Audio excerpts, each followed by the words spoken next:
Hello and welcome to the third episode of the fourth season of Talking with the Center of the Universe.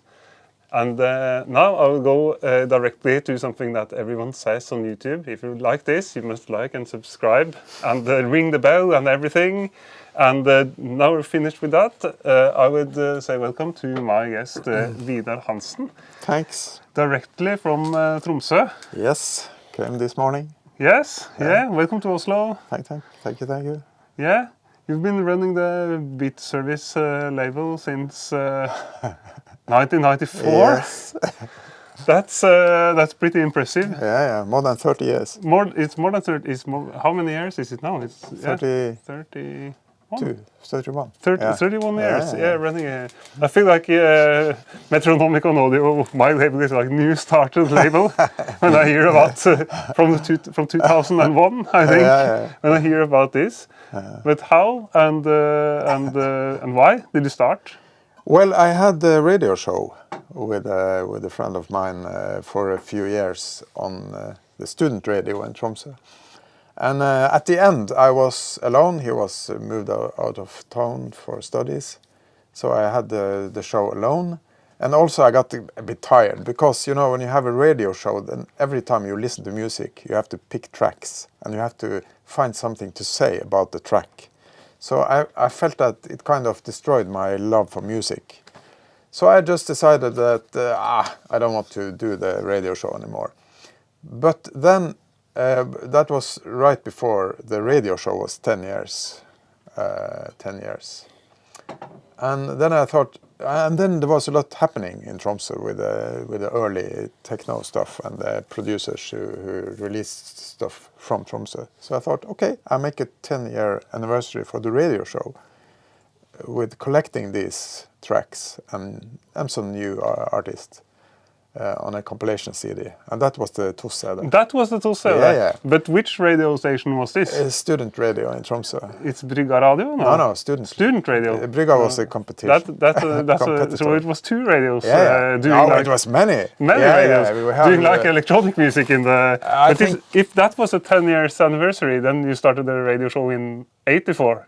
Yeah, but it wasn't. Pretty impressive. It wasn't only electronic music in the start. It was kind of a general pop music theme radio show. But it was alternative, more and more alternative, and more electronic. So after a while, it was mostly electronic music. Yeah, but you started in the 80s. You played like 80s.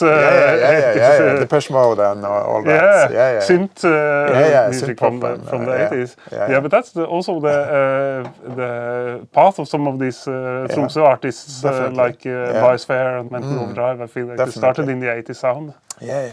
Belcanto was the start of it all, and Belcanto was very kind of indie pop electronic style. So Yeah, and Biosphere was a part of the early Belcanto for the first. So you started a label with this TOS.CD, which actually was a CD. It was not a vinyl record. Yeah, it was a CD. Yeah, we will hear a little bit from that later on. Yeah. But has it always been one man effort? Kind of. I've had the collaborators, but the main. I did all the A&R and had opinions about what to release and what not to release, and I had collaborators who have released physical press. The TOS.CD was with, I think it was called Sonnet. Yeah. Label at that time, kind of. I don't know if it was a major, half major. But then I started to collaborate with Voices here in Oslo. Yeah. And I had a long collaboration with them. And they did manufacturing and distribution on the physical formats. And they did the accountings. So I was more like an A&R person then. Yeah. Yeah, but it was my label, and I decided. You were a curator and A&R, but you didn't do the like nitty gritty. No, and they also did the PR and all that. So, but then the downfall of physical media Voices had less and less business, so they closed down the physical distribution. And in 2015, I've got the label. I did it for myself. So yeah, you got it back from. Yeah. So you have like all the rights and stuff. Yeah. So I run the label all by myself now. And I do the accounting and all that. So I have many hats on my head. That's what I know. That's what I think is impressive about this. Because being like doing indie label myself is like it's hard to find that guy that actually is not only like has a taste in music and has like contacts, but someone that actually is good with accounting and logistics and. I wouldn't say that I'm good in accounting, but I know what to do. So but you managed to like keep it going without like ending up in a disaster. No. I pay the VAT and all that. So, that's pretty impressive. But this we're talking about the TOS.CD, and we like said like Mental Overdrive already. So I've been like listening to the TOS.CD and going back in time. I've heard this music pretty early on, like maybe not in '94, but in like by the end of the '90s, I was like pretty lectured in the Tromsø sound. So maybe what would you say about Per? Yeah, Per is like a grand old man in the Tromsø scene. He was a part of the first generation of artists who made music. He had some other aliases before he became Mental Overdrive. But he lived in London and he lived in Oslo, but he has lived quite a long time in Tromsø. So he is kind of a person in the scene who is behind. Yeah, still in the scene. Yeah. He still plays. I met him on the last Insomnia. Yeah, he still plays sometimes. Yeah, and he played like here recently. And I've been actually asking him for a picture of his studio from the 90s, which exists somewhere. He posted it at some point. And I was like asking him, what is this and what is this, and in the studio. And but he couldn't find the picture. But we have. But if I can find the picture, he had like a super old school setup with like a lot of samplers and like from the 90s. But maybe we should spin the track, the Mental Overdrive track, and hear from the TOS.CD, from the birth of the Tromsø Techno. All right, here we.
We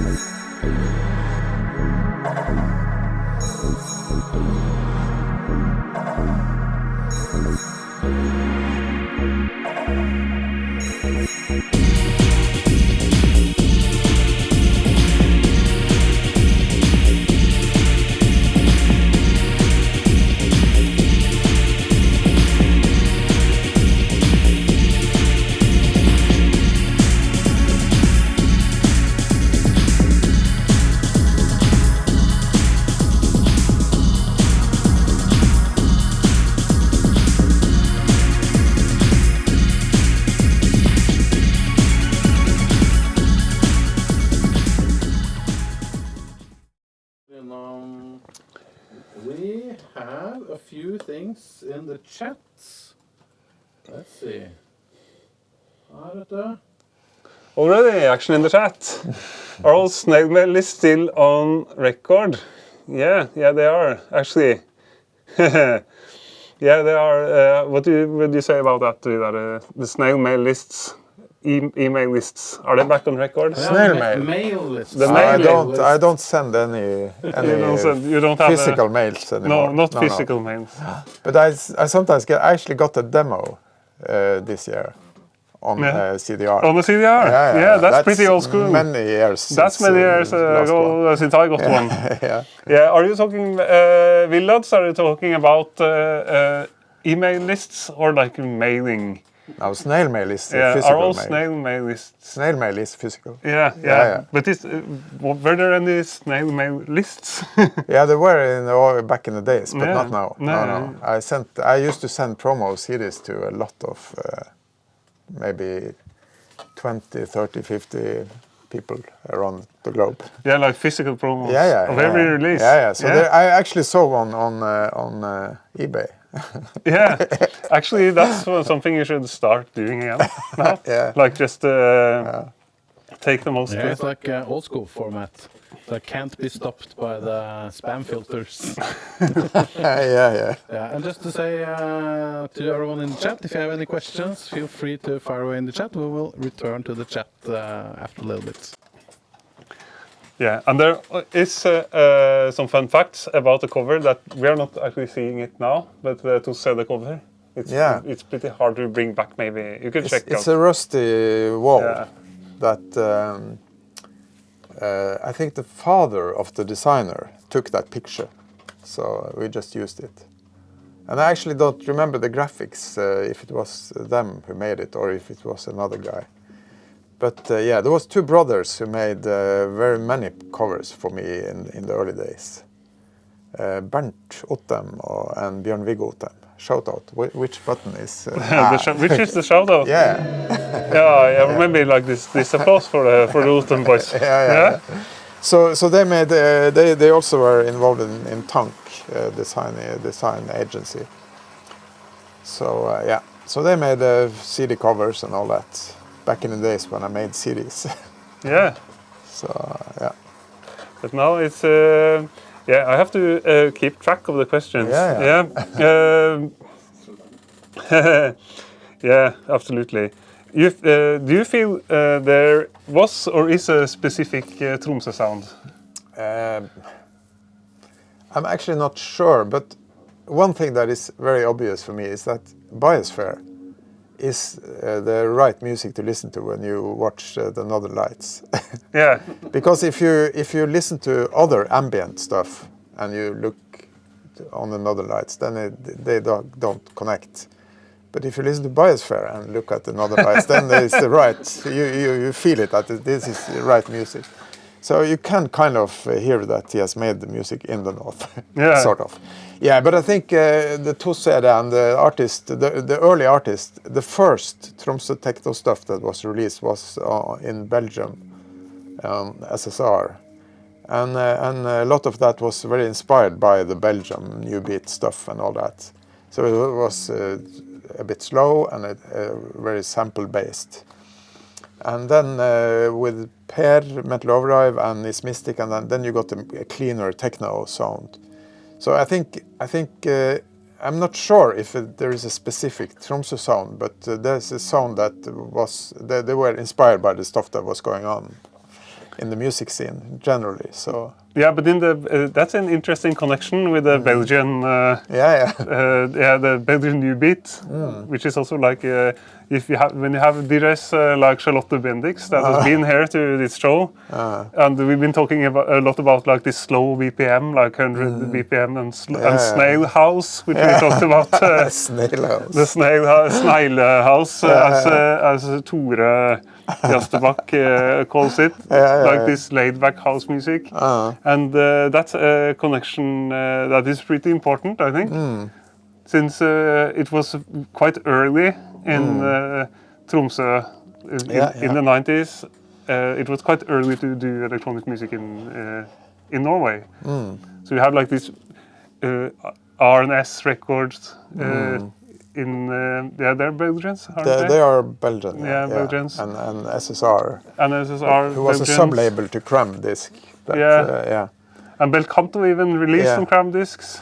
Belcanto released on Cram Disc, and the first album was released in, I think it was in '89 or something, and they were kind of, and the label didn't want them to release the second album so fast. They had it finished and all that.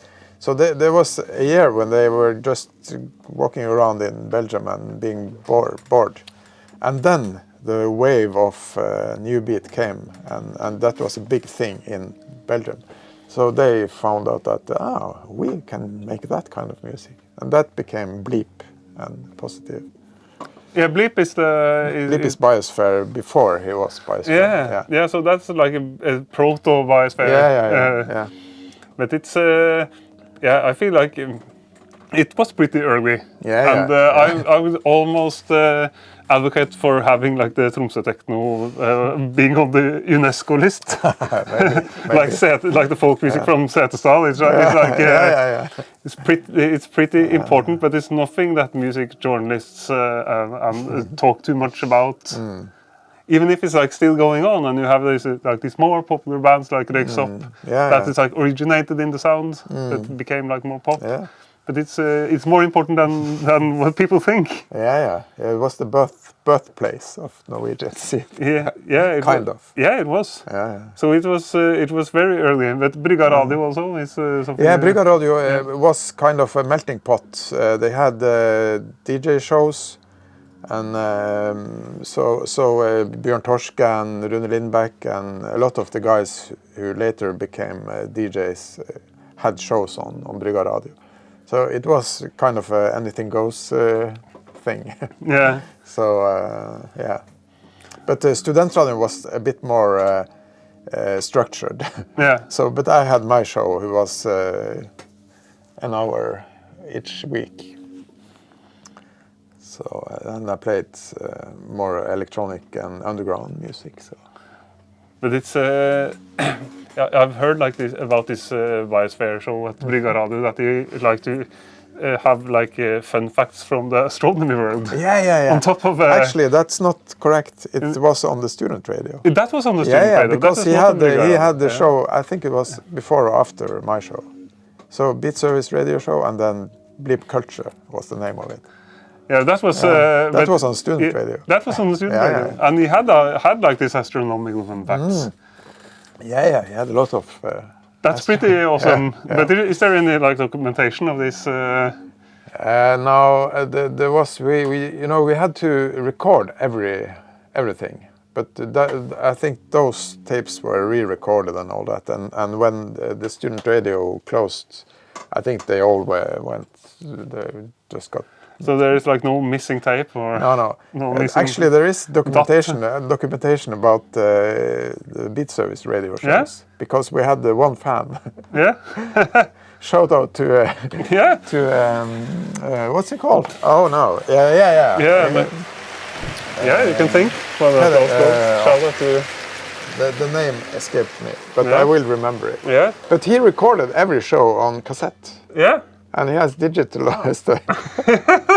So I Is it have true? them somewhere. In, You have them somewhere? link somewhere. Yeah. Yeah, that's a Beatservice cool. radio. That's like a proper fan. Yeah. And that's how a proper fan should act. Yes. Actually, you should go ahead and upload a few of them. Like, I don't know. I have to listen to them first. yeah, just a few of them. Just maybe one, maybe to YouTube or Mixcloud or something, just to keep yourself on the UNESCO list. Yeah. If UNESCO don't come first. Yeah, that's pretty interesting. Yeah, but you also like when I started to get really seriously into electronic music in the 2000s. Beatservice was still a thing. You like survived and the 90s and like kept releasing interesting stuff on in the 2000s. And there is one band that was a great inspiration for me, Xploding Plastix, which did a comeback now. Yeah. Did they? Yeah. They gave. Suddenly they sent 2 albums to me. And they said, "Here is some albums. Do what you like with it."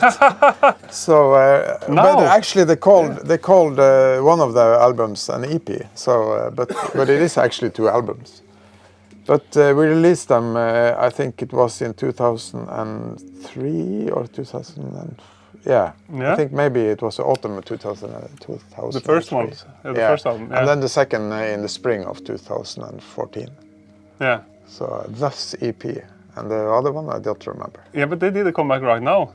Or that was the comeback. That was a comeback. And now there's... but so there is like not a new Exploding Plastix album anymore. No, but I will actually re-release the debut album. Yeah, so that's a double LP. I had misunderstood this totally. I thought it was like a comeback album from Exploding Plastix. Yeah, there might be, I don't know. Suddenly, but they are still active doing music. Yeah, they are doing music. They are doing other stuff, making music for film and radio and all that. So they are, I think I'm not sure, but I think actually that's their job. That's what they do. And we should have a spin of Exploding Plastix video from 2003.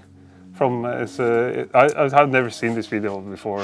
Right now, we will tell the story about how it resurfaced after we've seen the video.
That's a hell of an impressive music video. Yeah.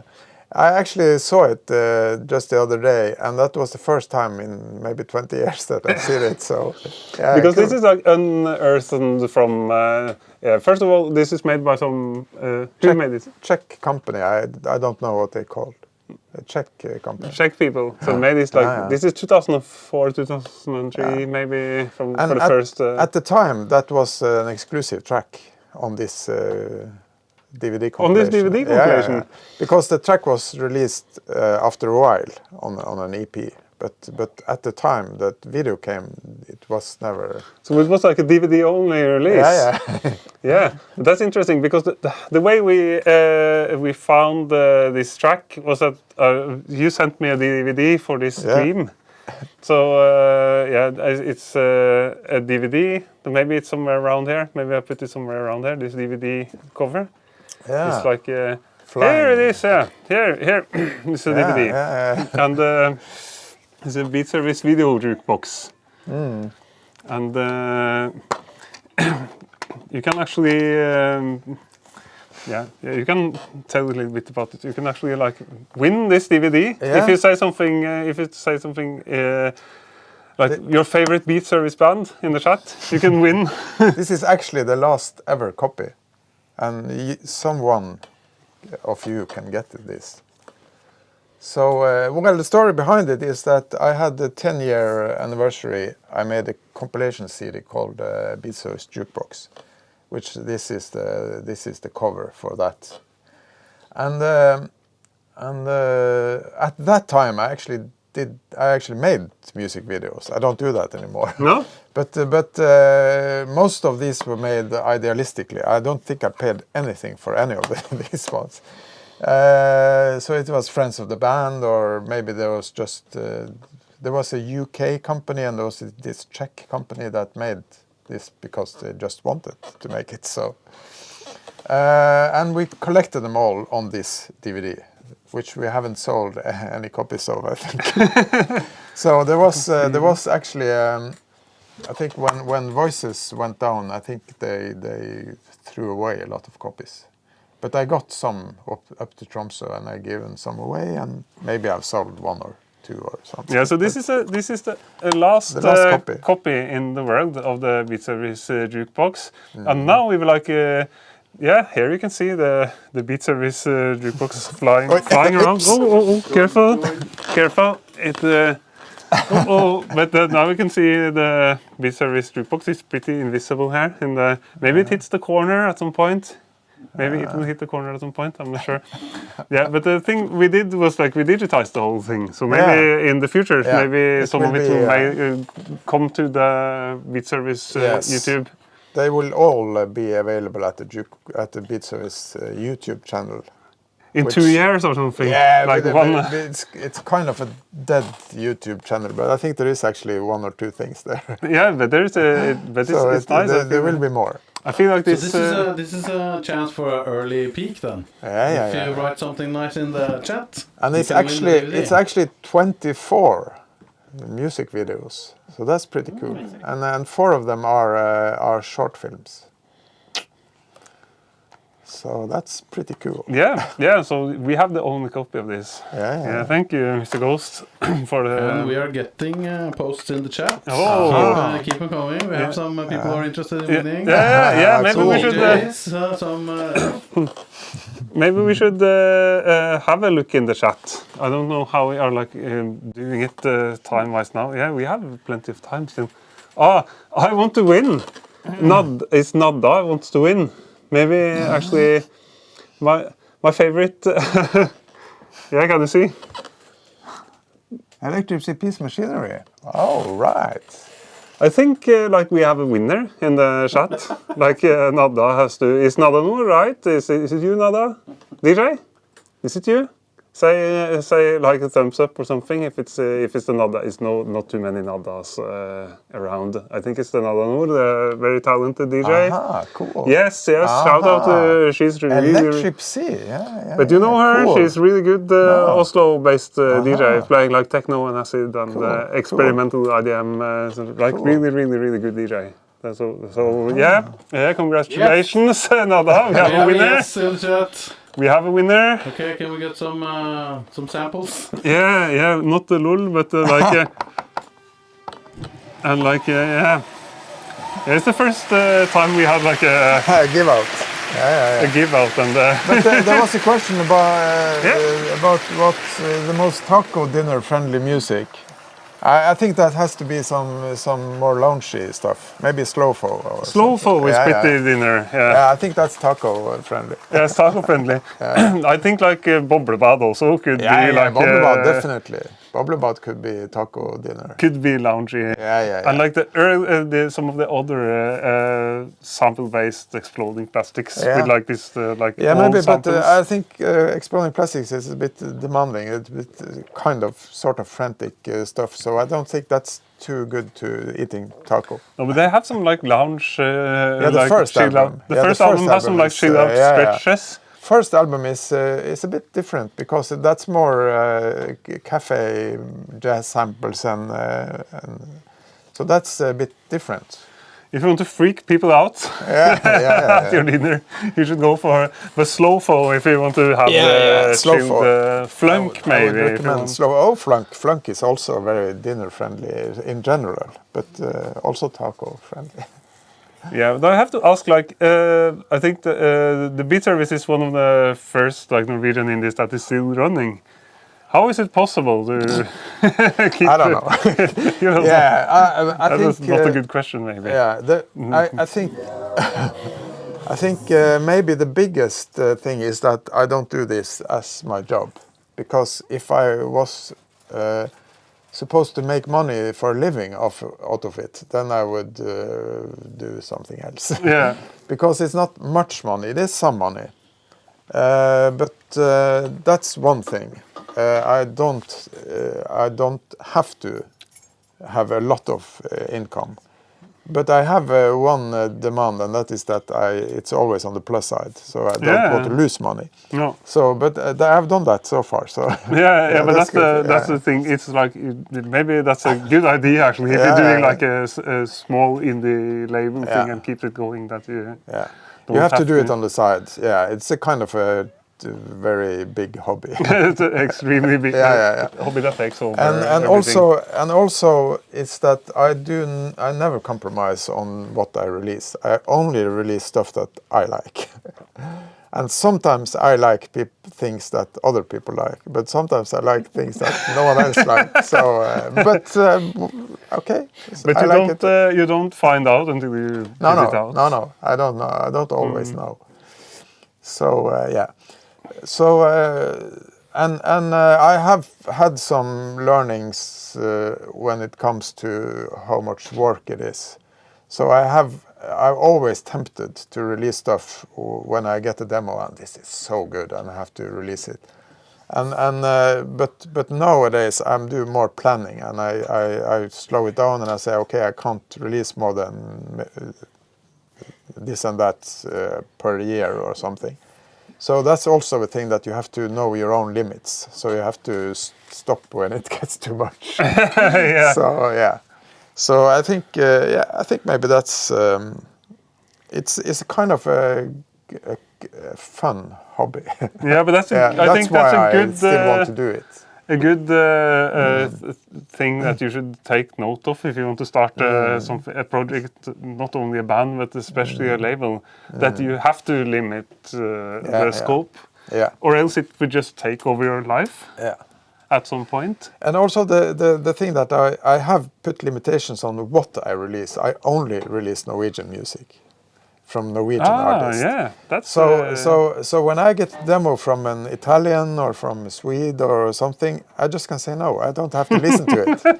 So that's kind of even if it's very good, and I find I have to do something with this, but I don't, because it's not Norwegian. So I didn't think about it, but it's true actually. But that's a pretty I think for for people from abroad, that could be actually an interesting thing. That is like this is like only from this area. Yeah, it's only not Norwegian. like just this and that. And, there is a few not Norwegian people who are involved, but they are all living in Norway. So, yeah, but that's a check mark. Yeah. But you don't have to be from Tromsø. You can be. No. That's actually kind of a myth, because it was only the TOS.CD that was the Tromsø music, and then I had a long period that I didn't release any Tromsø artists. Yeah. And it's not until the 2000 years with Kohib and Third Attempt. He was living in Tromsø when I started to release him. Now he's living in Oslo. But it was not until them that I started to release Tromsø music again. Yeah, so but the Arctic Circles is like Tromsø Techno. No, not all of them. Not all of them, but the sound is like... kind of, but it was like a label compilation plus. Yeah. So it was the Norwegian scene. It was not just the Tromsø. No, but this is based in the Tromsø sound still. These Arctic Circles. Sort of. They are great compilations. They are. Yeah, but it's. Time is flying. Actually, it's not flying too much, but you still have things in the. We have time, but we have to like keep going. You still have things in the pipeline. Yeah. I release stuff every second Friday. Every second Friday? Yeah, but that's crazy. Actually, we should talk a little bit about that, because it's like everything. Yeah. It's the thing with nowadays, when it's digital music, then I release more single tracks, and we have different ways to release an album, for example. One way is the old way is to release one or two singles and then the album. But the problem with digital release is that it's very important to pitch. And you can only pitch one track from a release. So if you have an album with 20 tracks, you can only pitch one of them. You are talking about streaming now, or you're talking streaming. about... Streaming. We pitch to Spotify, the popular streaming service. Yeah, but you can't pitch to Tidal or anyone. No, that's a pity. But Spotify, for what it's worth, have very good reporting systems, and you pitch it, and so you see right away if things are working or not. But on Tidal, you don't know until 2 or 3 months later if the campaign works. Yeah, and then it's too late to do something with it. So, yeah, but we have a related chat question as well. From here. Yeah. Do you only get demos, or do you find things yourself? Yeah. How do you find new potential music by Norwegians? I only get demos. I have quite a few artists, so I say to myself that I'm not on the lookout for new artists. So I rarely sign a new artist. But then I get an email from someone who sends me something that I like very much, and then I may sign them. So that happens with, for example, Oak A, who is the first signing, who is the latest signing. It's a guy from Trondheim, and he sent me a full album. It was complete, and it was brilliant. And I thought, I can't not release this, so I signed him. But I signed him in the spring, and we have released an EP in the summer, and we have released an EP now. And then we are releasing some singles in January, February, and we released the album in May. So it's actually a year after I got the demo that we are, even if it's finished and mastered and everything. Yeah. So we had it for a year when it's out. So the short answer is that I get demos, and then I mostly say no, but sometimes. But occasionally there's something that's so good you can't like. Yeah, sometimes I say yes. Yeah, but I think like a year in this perspective is not too much. No. I say it's pretty fast actually. And in the electronic genre, the artists are used to. They have a track and they send it to me and they say, can we have this released in 2 weeks? Yeah. So, and technically I can do it, but it's not wise at all. Yeah, but then you have to do your own labeling if you want it that way. Yeah. So, and then you have to accept that you don't get any streams. No, if you're talking about streaming, I think this is interesting because like most of the artists that we had to this show is like super critical of streaming and think like it's like are looking for alternatives and trying to find like Bandcamp and other platforms which you also are on. And but you seem to be like a guy that like kind of tries to work witin the system that's already there. Yeah, it's two things about streaming. The one thing is that I actually make money from it. That's what I make money from. I get quite a lot of money from streaming. Yeah. And whatever you like or not like about Spotify, I get the most from Spotify. So I get almost 50% of my income from Spotify. 15 or 50? 50. 50, yeah. 50%. All right, yeah. 48%. Yeah. And the second one is Apple Music, and the third one is Bandcamp. Yeah, okay. Yeah, so you actually like don't just lose money on streaming as everyone else. No. Yeah. But how do you manage to do that with this kind of music? That's the... I can say a lot about that.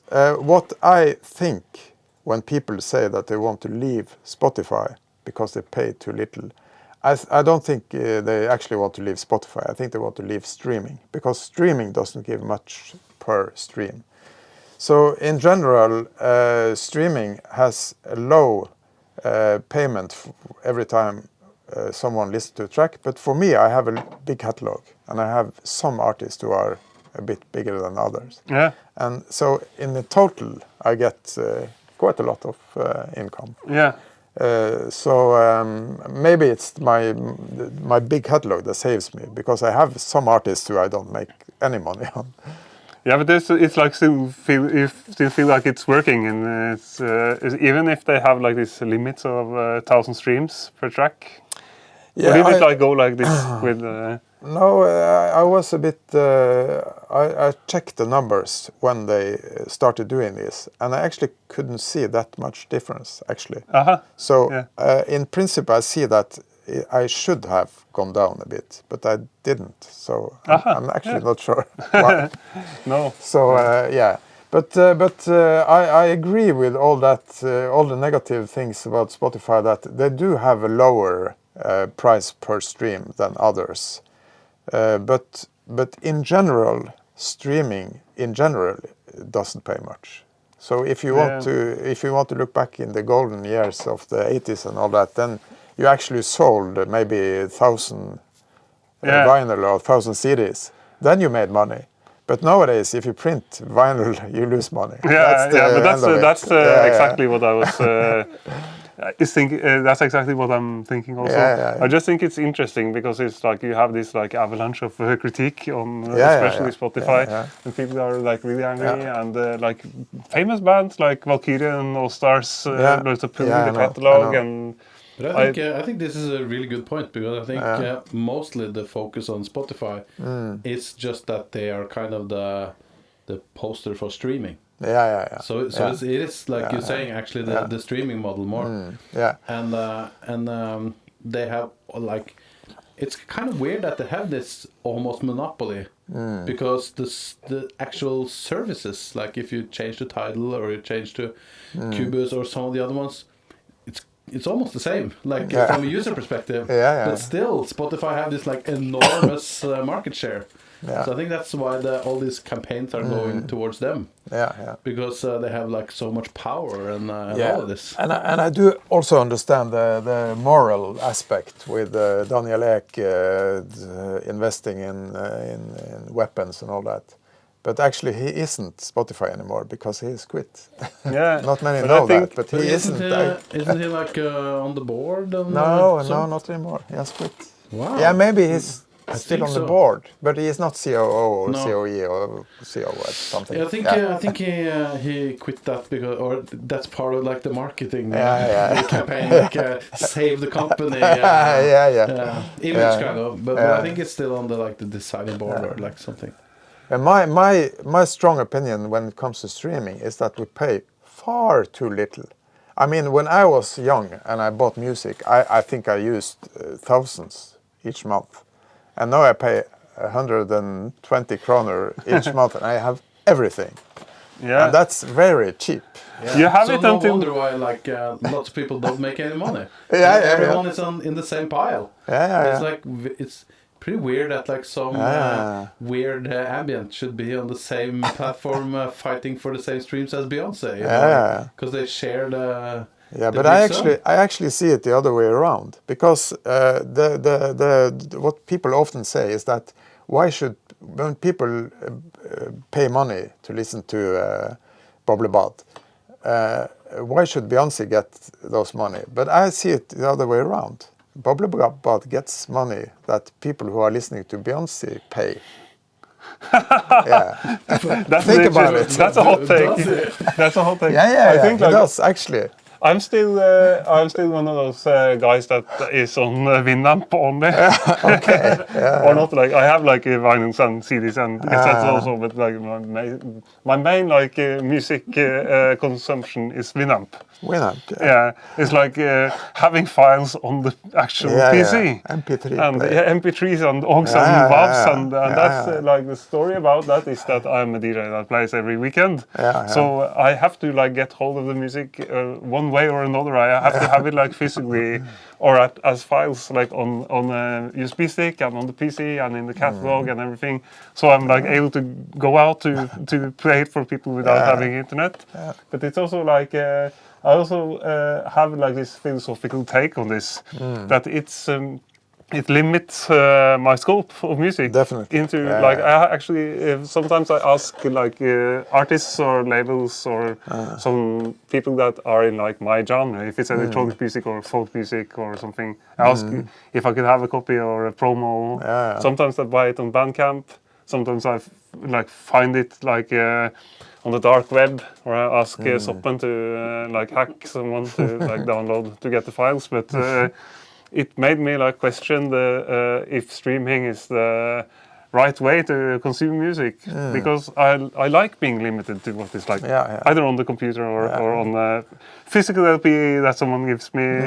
It's a complete different discussion that we maybe don't have time for right now. But I think it's interesting. Like that's one aspect that isn't getting the same attention. Maybe is that I think with streaming and maybe especially Spotify, they're like going through the same problems that like the internet as a whole is doing right now.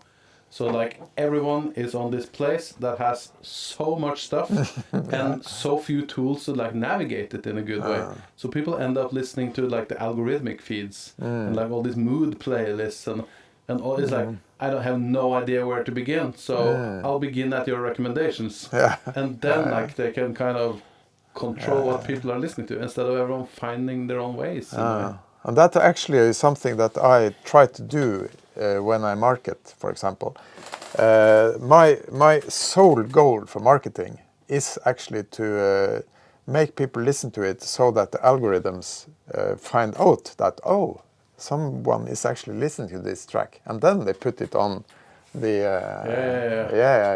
So that's my goal. Isn't actually to make a lot of people discover music. Of course, it is that also, but it also to make the algorithms find out that, and put them into algorithmical playlists. That's my goal. I saw a meme that was like in the olden days. It was like we sacrificed these goats for a good season, and then now it's like let's pray to the algorithm for streaming numbers. But I think it's nice from like a label perspective to kind of think that way, but I think it can be dangerous if the artist starts thinking too much that way. Then it's like it's almost like trying to fit into a radio playlist back in the day. It's like, okay, but let's like be similar enough that no one turns off the playlist. But like we don't want to stick out or anything. But a guy I know always asks me, why don't you release more commercial music? But I don't want to do that. And why don't my artists make more commercial music? But then I don't think I would have released it.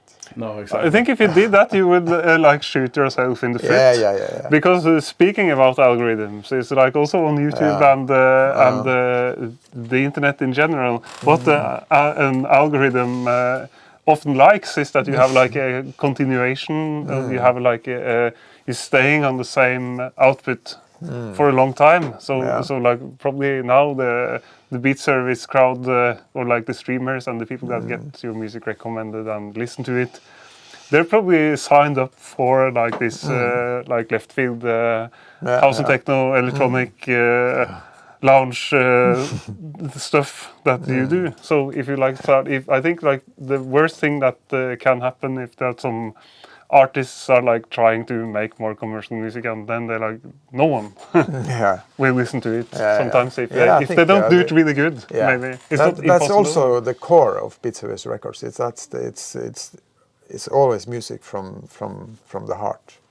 Yeah, you release something that you burn for, that you like very much, and you don't do any compromises. Yeah, but I think that's why you still have an audience after like all 30 plus years. And let's get the last comment from Boblebad.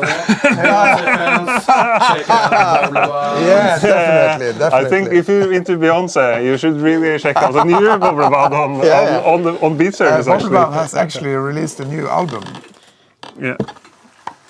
Oh yeah, it was out like last Friday. Was it? Yeah, check that out. Like for Beyonce fans, especially, you're not going to be. This is actually Tromsø live right now. Yeah, it is. Yeah. Tell us a little bit about where is this? Like, I'm pointing there. I think the camera is on top of Verve. That's a new development area. There was actually a shipbuilding place, but now there's a lot of houses and buildings and all that. So what we see here on the, I must point in the right direction. Yeah, you do the same thing. Here is the center of Tromsø. And this is, I don't know the English word. A pier? The pyre? Pier? Pyre? How do you say that? Yeah. And pier. Yeah. And in the here. Okay. So keep it still. Keep it still. Okay. And I just there. There. It's a very cool party place. Yeah, you can rent had a party there. Yeah, I've been there. Yeah, a few times. Yeah, very cool. Løkta. You can. It's not. Oh, there's the boat. Yeah, there's the boat. There's the boat. We should just keep this picture. I was like, as soon as you said Løkta, someone turned on their. Cool. This is, but it's. I wish there was no clouds and there was like northern lights and stuff. Yeah, there's actually quite a lot of northern lights. Yeah. So yeah. Yeah. I'm going up there like in a few weeks to visit Sanjay, my friend. You will probably see another night. Yeah, and he said like, we should book flights early because there are like tourists going to for Northern Lights and stuff. Yeah, there's a lot of tourists in Tromsø. Too much. It's too much. Yeah, but it's still. You think so? Yeah. But they leave some money, so it's okay. Yeah. I also felt like it was like kind of invaded when I was there last year. But I'm a tourist too, even if I'm Norwegian. I feel like a tourist with a camera and like making a film about insomnia and I have nothing against tourists, even if like if too many of them at the same place, maybe. Yeah, but we talked about this OK track, this dude from Trondheim. And that's new. That's coming next year. Maybe we should spin the track and then we go back to this scenery and we talk more about it because now it's been a lot of talking. Maybe we should spin the OK track.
Yeah, that was great. Great track from OK, and shout out to OK, sitting in Trondheim, making this like luxurious beats.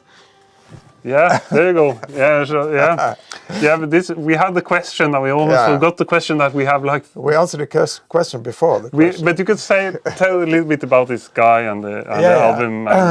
He sent a demo to me, which was so good, and it was actually a full album, and I think he sent it last spring. And we have released one EP with 4 tracks, and now recently we released an EP with another 4 tracks. And in the winter spring, we are releasing a few tracks and then the full album.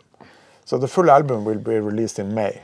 And I think this was the first single that we released in February. So this was a world premiere. Yeah, it's like nowhere it's else. a world premiere. Yeah. That's it's the second time we have like this. We had like Marius Sommerfeld playing like a track that like last summer that is still not released, but you are like, more structured than Marius Sommerfeld maybe. So he's from Trondheim, and it's quite rare. There is not much artists that I know who's from Trondheim, but there are a few. Like electronic music. Yeah, there's like some DJs from Trondheim, like Telephones and electronic DJs. It's like a very bad heavy city. Oh there's like a lot of but there's folk music there also. There is some very good. I can't remember the name. They have released a few things. The electronic bands from Trondheim. It's kind of like Burial, that kind of vibe. Yeah, there has been like a dubstep thing in Trondheim that very is cool, not too much. And we have, of course, EOD. Okay. Yeah, the IDM guy, the one IDM guy. Like IDM. Actually, IDM, not really? EDM, cool. but IDM, cool. Intelligent dance music. Music you have to be intelligent to like dance to. I sometimes say that I release electronic dance music, but not EDM. Yeah, but back in the days it was the EDM was, you know this, cool. But people don't know. Between the genre and the umbrella. Yeah, but the people are, when I say EDM, I don't think about the umbrella anymore. It's like, but it was like in the 90s, it was like all electronic dance music, this umbrella. Yeah. But the EDM is more like in the games that Soppen 55 plays when he comes home from school. There's like the modern EDM. I personally like that too, but it's but we've been going on for a long time. Maybe we should like round off at some point. If you have like any more questions in the chat, the time is now. And I think we said like what we can say. Yeah. We've been like really warming up to the end of this. This was just a warm up. But we've been warming. Perhaps to listen to stories from the catalogue and where things are heading. Yeah. We've actually done that, I feel. A little bit. Yeah. But where are things heading? I'm slowing a bit down, but I have a few releases. But I actually don't know more than what next year will bring. No. And I don't know more further on. You don't know? No. So I have a few things lined up for next year, but there is always room for surprises.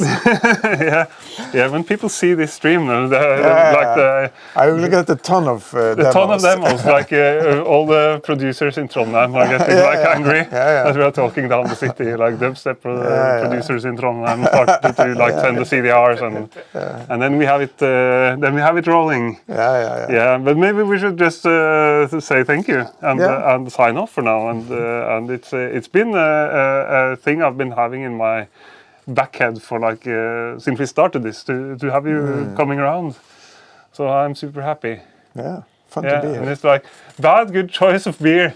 Can call it. This is like shout out to the Entrop Circus. Actually from Tromsø, so that's shout out good. to the Entrop Circus. You probably learned he's sitting in Vienna. It's like ambient experimental producer sitting in Vienna. And I wish I could have him on this stream. Invisible Beer is like marketplace.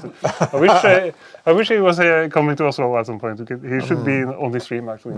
It's like very, very interesting music. But we have like this, as you have this like limits about only Norway, we have this like only in the studio.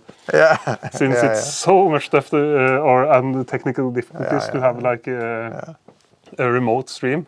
Maybe we can do that actually.